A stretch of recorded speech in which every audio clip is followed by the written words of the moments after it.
सोचिए जरा, क्या ऐसा हो सकता है कि हम आज भी अपनी आंखों से महाभारत का युद्ध लाइव देख सकें या भगवान राम को अयोध्या वापस लौटते हुए देख सकें? देखिए, ये कोई साइंस फिक्शन की कहानी नहीं है, बल्कि ये तो फिजिक्स का एक हैरान कर देने वाला आइडिया है। चलिए आज इसी राज से पर्दा उठाते हैं। आपको ये किसी पौराणिक कथा या फिर किसी फिल्म की कहानी जैसा लग रहा होगा, है ना? समय में एक ऐसी खिड़की जो हमें सीधा हमारे शानदार अतीत में ले जाए। लेकिन सवाल यह है कि क्या ये सिर्फ एक सपना है या फिर साइंस इसे सच में मुमकिन बना सकता है? और यही आज का सबसे बड़ा सवाल है। क्या हमारे पूर्वजों की जिंदगी, हमारे महान साम्राज्यों और उन युद्धों की तस्वीरें, क्या वो सब आज भी इस ब्रह्मांड में कहीं तैर रही हैं? इसका जवाब पता है कहाँ है? प्रकाश की गति के एक बहुत ही सरल लेकिन गहरे सिद्धांत में। और वो सिद्धांत है इस ब्रह्मांड की स्पीड लिमिट, यानी प्रकाश की रफ्तार। और यही वो चाबी है जो हमारे अतीत के दरवाजे खोल सकती है। इस कॉन्सेप्ट को कहते हैं लुक बैक टाइम। आसान भाषा में कहूं तो जब भी हम आसमान में तारों को देखते हैं तो हम उन्हें असल में वैसा नहीं देख रहे होते जैसे वो अभी हैं। हम उन्हें वैसा देखते हैं जैसे वो सैकड़ों या हजारों साल पहले थे, जब उनकी रोशनी ने हम तक का सफर शुरू किया था। इसका मतलब सीधा है, हम जितना दूर देखते हैं उतना ही अतीत में झांकते हैं। देखिए, प्रकाश की रफ्तार अविश्वसनीय रूप से तेज है, पर वो अनंत नहीं है। उसकी एक लिमिट है, और यही लिमिट वो जादुई चीज है जो अतीत को देखना मुमकिन बनाती है। सोचिए, अगर रोशनी तुरंत हम तक पहुंच जाती तो फिर कोई अतीत होता ही नहीं जिसे हम देख पाते। इसको ऐसे समझिए, हम चांद को 1.3 सेकंड पुराने रूप में देखते हैं और सूरज को 8.3 मिनट पुराने।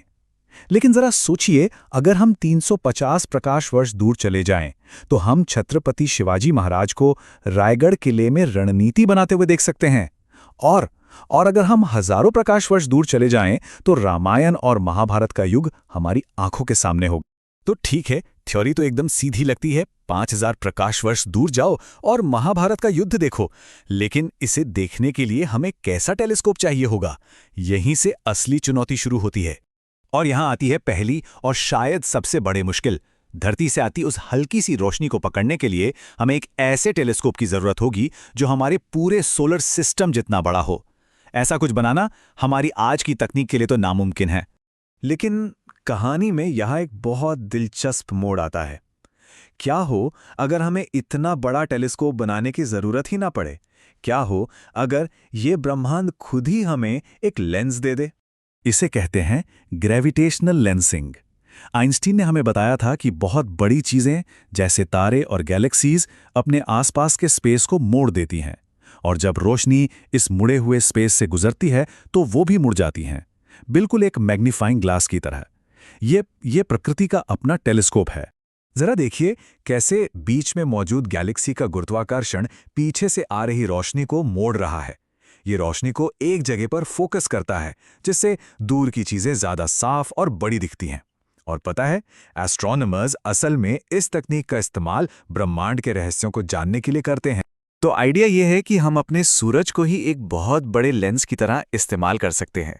हम एक स्पेसक्राफ्ट को सूरज से बहुत दूर एक खास जगह पर भेजेंगे, जहां सूरज का गुरुत्वाकर्षण धरती से आने वाली उस पुरानी रोशनी को पकड़कर उसे बड़ा कर सके। सुनने में तो ये एक जबरदस्त प्लान लगता है ना?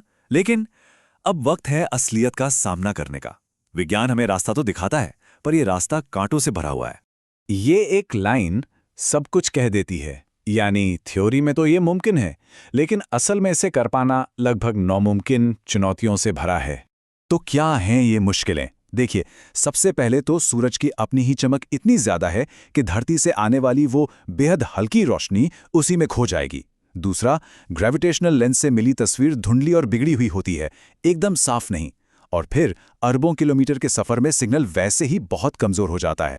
तो एक तरफ है हमारा सपना, हमारे अतीत की एक साफ हाई डेफिनेशन फिल्म देखना, और दूसरी तरफ है कड़वी सच्चाई, एक बेहद कमजोर, बिगड़ा हुआ और शोर से भरा सिग्नल जिसे सूरज की रोशनी के समंदर से बाहर निकालना लगभग नामुमकिन है। पर चलिए एक पल के लिए मान लेते हैं कि हम इन सारी मुश्किलों का कोई हल निकाल लेते हैं। फिर भी एक आखिरी और सबसे बड़ी रुकावट बाकी है, साइज। 100 ट्रिलियन मीटर, ये नंबर इतना बड़ा है कि आप इसकी कल्पना भी नहीं कर सकते। ये हमारे पृथ्वी के डायमीटर से लगभग 8000 गुना ज्यादा बड़ा है। ये अब इंजीनियरिंग की नहीं बल्कि फिजिक्स की एक लिमिट है। तो अपने अतीत को देखने का ये सपना इस तरह से तो हमारी पहुंच से बहुत बहुत दूर है। लेकिन रुकिए, ये कहानी का अंत नहीं है, क्योंकि जिस सिद्धांत ने हमें ये सपना दिखाया, यानी लुक बैक टाइम, वो विज्ञान के सबसे ताकतवर औजारों में से एक है। सवाल ये है कि अगर हम महाभारत नहीं देख सकते तो फिर इस पूरी थ्योरी का फायदा क्या है? फायदा ये है कि हम कुछ और भी गहरा देख सकते हैं। हम अपना इतिहास नहीं बल्कि इस पूरे ब्रह्मांड का इतिहास देख सकते हैं। जेम्स वेब और हबल जैसे बड़े बड़े टेलीस्कोप असल में टाइम मशीन है। वो इसी लुक बैक टाइम का इस्तेमाल करके खगोलविदों को मानो ब्रह्मांड का इतिहासकार बना देते हैं। हमें समय की शुरुआत तक देखने की ताकत देते हैं। जब हम सबसे दूर मौजूद गैलेक्सीज को देखते हैं तो हम उन्हें आज के रूप में नहीं देखते। हम उन्हें तब देखते हैं जब वो बच्चे थीं, यानी जब ये ब्रह्मांड नया नया बना था। हम सचमुच इस ब्रह्मांड को बड़ा होते हुए देख रहे हैं। हर दूर की गैलेक्सी टाइम में एक तस्वीर की तरह है, और इन सभी तस्वीरों को जोड़कर वैज्ञानिक ब्रह्मांड की पूरी जीवन कहानी लिख सकते हैं।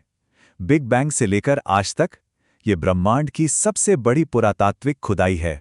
तो आखिर में भले ही हम अपने पूर्वजों को तारों में ना देख पाएं, पर हम कुछ और देख सकते हैं। इस पूरी सृष्टि की शुरुआत। तो सवाल ये नहीं है कि हम अपने अतीत में क्या देख सकते हैं, बल्कि सवाल ये है कि ये अनंत ब्रह्मांड हमें अपने कहानी के बारे में क्या बता रहा है। विज्ञान और सनातन का ये तर्क आपको कैसा लगा?